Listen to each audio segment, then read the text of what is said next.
Praise God. പുകയുന്ന തിരിയെ കെടുത്തിക്കളയാത്ത ദൈവം.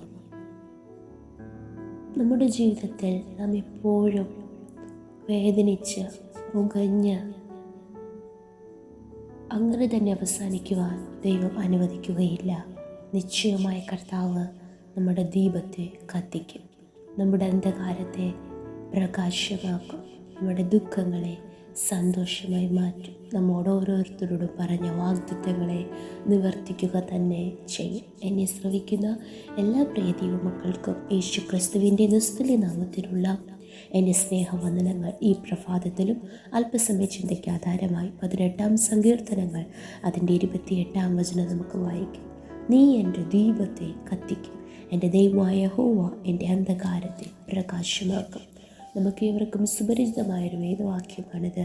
സങ്കീർത്തനക്കാരനായ ദാവീദ്, യഹോവയുടെ ദാസനായ ദാവീദിൻ്റെ ഒരു സങ്കീർത്തനമെന്ന് നമുക്കിവിടെ കാണുവാൻ കഴിയുന്നു. ഇത് ഏതു പശ്ചാത്തലത്തിലാണ് എഴുതുന്നത് എന്ന് നാം വായിക്കുമ്പോൾ, യഹോവ ദാവീദിനെ സകല ശത്രുക്കളുടെ കയ്യിൽ നിന്നും ശൗലിൻ്റെ കയ്യിൽ നിന്നും വിടുവിച്ച കാലത്ത് അവനീ സംഗീതവാക്യങ്ങൾ യഹോവയ്ക്ക് പാടിയെന്ന് നമുക്ക് കാണുവാൻ കഴിയും.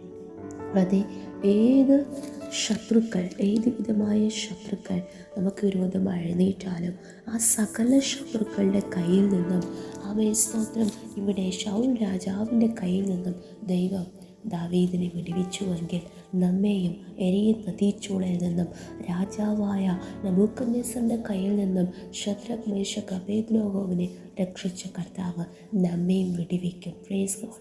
ഇന്ന് നമ്മുടെ ജീവിതത്തിൽ ഏതൊക്കെ ഭാഗത്താണോ ഒരു ഇരുൾ നാം അനുഭവിക്കുന്നത്, ഒരു പ്രകാശം കാണുവാൻ കഴിയാതെ, ഒരു വഴി കാണുവാൻ കഴിയാതെ, മുന്നോട്ടുള്ള ആമേൻ സ്തോത്രം നമ്മുടെ ഭാവി എന്തായിത്തീരുമെന്ന് അറിയുവാൻ കഴിയാതെ, എവിടെയാണോ അന്ധകാരങ്ങളും ദുഃഖങ്ങളും ഇരുട്ടും നിറഞ്ഞിരിക്കുന്നത്, നിശ്ചയമായി കർത്താവ് ആമേൻ സകല ശത്രുക്കളെ ആമേൻ സ്തോത്രം സ്തോത്രം പിടിച്ചടക്കിക്കൊണ്ട് ആ പ്രകാശത്തിലേക്ക് നമ്മെ നയിക്കുന്ന ദൈവം നമ്മോട് കൂടെയുണ്ട്. സ്തോത്രം.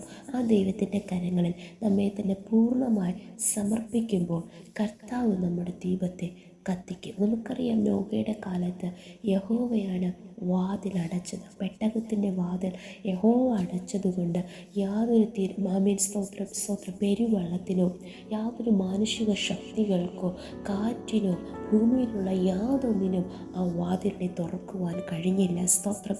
എത്രമാത്രം വെള്ളം പൊങ്ങിയോ, അവൻ എന്ത് പ്രതിസന്ധികൾ വന്നിട്ടും ആ വാതിൽ തുറന്നു പോയില്ല. അതുപോലെ തന്നെ കർത്താവ് നമ്മുടെ ദീപത്തെ കത്തിക്കുമ്പോൾ, നമ്മുടെ ജീവിതത്തിൽ കർത്താവ് ഒരു പ്രകാശം നൽകുമ്പോൾ അതിനെ കെടുത്തിക്കളയുവാൻ ഈ ഭൂമിയിലുള്ള യാതൊരു വ്യക്തിക്കോ ശക്തിക്കോ സാധ്യമല്ല. എന്നാൽ അമേൻ ഇംഗ്ലീഷ് ബൈബിളിൽ നാം വായിക്കുന്നു, കർത്താവ് അവൻ ക്യാൻഡിൽ എന്നാണ് അവിടെ ദീപത്തെ പറയുന്നത്.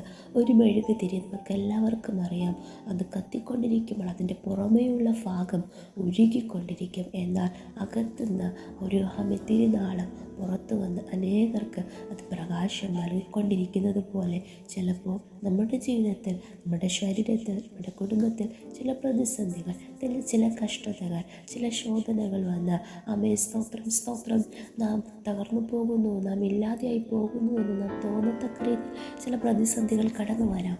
എന്നാൽ അവിടെ നമ്മുടെ ദീപം അണഞ്ഞു പോകുവാൻ, നമ്മുടെ തിരി കെട്ടുപോകുവാൻ, നമ്മുടെ വെളിച്ചം അന്ധകാരമാക്കുവാൻ ദൈവം അനുവദിക്കുകയില്ല. ആ സാഹചര്യത്തിലും സ്തോത്രം ആമേൻ ചില ഉപദ്രവങ്ങൾ സഹിക്കേണ്ടി വന്നാലും മറ്റുള്ളവർക്കൊരാശ്വാസമായി ആമേൻ സ്തോത്രം സ്തോത്രം മാറുവാൻ കർത്താവ് സഹായിക്കും. എന്തിനു വേണ്ടിയാണ് യഹോവ നമ്മുടെ ദീപത്തെ കത്തിക്കുന്നത്? ഒന്നാമത് നാം ദൈവനാമ മഹത്വത്തിനായി അനേകർക്ക് പ്രകാശമായി തീരുവാൻ വേണ്ടിയാണ്. കർത്താവ് നമ്മുടെ ജീവിതത്തിൽ ചെയ്ത അത്ഭുത പ്രവർത്തികളെ നാം മറ്റുള്ളവരോട് വിവരിക്കണം, മറ്റുള്ളവരോട് നാം പറയണം. നിശ്ചയമായി കർത്താവിൻ്റെ നാമമഹത്വത്തിനു വേണ്ടി നാം പ്രകാശിക്കണം. ജ്യോതിസുകളെ പോലെ ഈ അന്ധകാരം നിറഞ്ഞ ലോകത്ത് പ്രകാശിക്കുവാൻ വേണ്ടിയാണ് കർത്താവ് നമ്മുടെ ദീപത്തെ കത്തിക്കുന്നത്, നമ്മുടെ അന്ധകാരത്തെ പ്രകാശമാക്കുന്നത്. ആ വിളിയും തിരഞ്ഞെടുപ്പും പദ്ധതിയും നാം ഗ്രഹിച്ചുകൊണ്ട് ഓരോ നാളും അതിനനുസരിച്ച് നാം മുന്നോട്ട് നീങ്ങുമ്പോൾ നിശ്ചയമായി നമ്മുടെ ഭൗതിക കാര്യങ്ങൾ, നമ്മുടെ മറ്റ് സകല മേഖലകളിലും ദൈവത്തിൻ്റെ പ്രവൃത്തികൾ നിശ്ചയമായി വെളിപ്പെടും. ഈ വചനം നമുക്ക് പൂർണ്ണമായി വിശ്വസിക്കാം. സ്തോത്രം. അവൻ എത്രയോ പ്രതിസന്ധികൾ ദാവീദിൻ്റെ ജീവിതത്തിൽ കടന്നു വന്നു. പല ശത്രുക്കൾ, തനിക്ക് മിത്രങ്ങളായിരുന്ന സകലരും തനിക്ക് ശത്രുക്കളായിപ്പോയി. തൻ്റെ സ്വന്തം മകൻ പോലും തനിക്കൊരു ശത്രുവായി തീർന്ന കാലത്ത് പോലും താൻ ദൈവത്തിൽ നിന്ന് അകന്നു പോയില്ല. അവൻ ആ കർത്താവിൻ്റെ സ്നേഹത്തിൽ നിന്ന് അകന്നു പോയില്ല. ദൈവത്തിൻ്റെ ഹൃദയം, ആമേൻ, സ്തോത്രം, തിരിച്ചറിഞ്ഞ ആ ദാവീദ് ആ ദൈവത്തോട് പൂർണ്ണമായി പറ്റി നിന്നു. ദാവീദ് പറയുന്നത്, എൻ്റെ അപ്പനും അമ്മയും ഉപേക്ഷിച്ചു, എന്നാൽ യഹോവ എന്നെ ചേർത്തുകൊണ്ടു. ഹല്ലേലൂയ. ആ ഉറപ്പോടെ ധൈര്യത്തോടെ ആ ദാവീദ് മുന്നേറി. അതുകൊണ്ട് താൻ സകലത്തിലും കൃതാർത്ഥനായി തീർന്നു. ദൈവം പറഞ്ഞ വാഗ്ദത്തം തന്നോട് പറഞ്ഞതെന്ന് വർദ്ധിച്ചു. നിശ്ചയമേ കർത്താവ് നമ്മെ അനുഗ്രഹിക്കും. നമുക്കൊരുമിച്ച് പ്രാർത്ഥിക്കാം. നല്ല ദൈവമേ, സ്വർഗ്ഗസ്ഥ പിതാവേ, അനുഗ്രഹിക്കപ്പെട്ട നല്ല പ്രഭാതത്തിലും അങ്ങ് ഞങ്ങൾക്ക് നൽകിയ നല്ല ആലോചനയ്ക്ക് സ്തോത്രം. വചനപ്രകാരം ഞങ്ങളെ പൂർണ്ണമായി സമർപ്പിക്കുന്നു. കർത്താവ് ഞങ്ങളുടെ ദീപത്തെ കത്തിച്ച് ഞങ്ങളുടെ അന്ധകാരത്തെ പ്രകാശമാക്കി വരും ദിവസങ്ങളിൽ കർത്താവ് ഒരു പുതിയ വെളിച്ചത്തിലേക്ക്, പുതിയ അനുഭവത്തിലേക്ക് ഞങ്ങളെ നടത്തുന്നതിനായി സ്തോത്രം സമർപ്പിക്കുന്നു, താഴ്ത്തുന്നു. യേശുവിൻ്റെ നാമത്തിൽ ആമേൻ. Good morning. Have a great day. May God bless you all.